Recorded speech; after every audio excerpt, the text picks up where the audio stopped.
লতিরাজবাড়ি এক চাষ পদ্ধতি। এ সময় লতিরাজবাড়ি এক চাষ করলে মাত্র ৩০ থেকে ৩৫ দিনেই ফলন আসে। অরিজিনাল লতিরাজ কচুর বীজ, ফুল, পোয়া, চারা। প্রিয় দর্শক, তুষার ভাই নামে এক ভাই এই ভিডিওটি পাঠিয়েছে। আহ, কোন কোন সার কি পরিমাণ ব্যবহার করতে হবে তা জানার জন্য।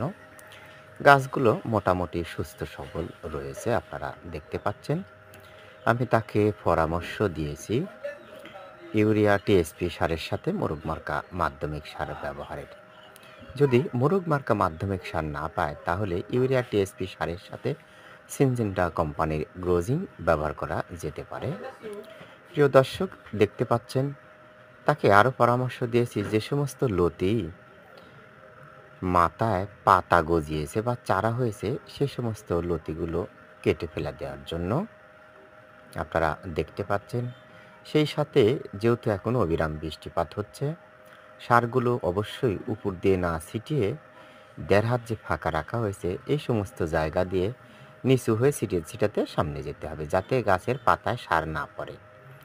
তাছাড়া আমি তাকে পরামর্শ দিয়েছি ম্যানকোজেব অথবা কার্বানডাজিম গ্রুপের ওষুধ স্প্রে করে দেয়া, কারণ কিছু কিছু গাছের পাতা হলুদ হয়ে পচে গেছে, আপনারা দেখতে পাচ্ছেন। তাছাড়া মোড়া পাতাগুলো পরিষ্কার করে বাইরে ফেলে দেওয়ার পরামর্শ দেওয়া হয়েছে। ভিডিওটি ভালো লাগলে শেয়ার করবেন।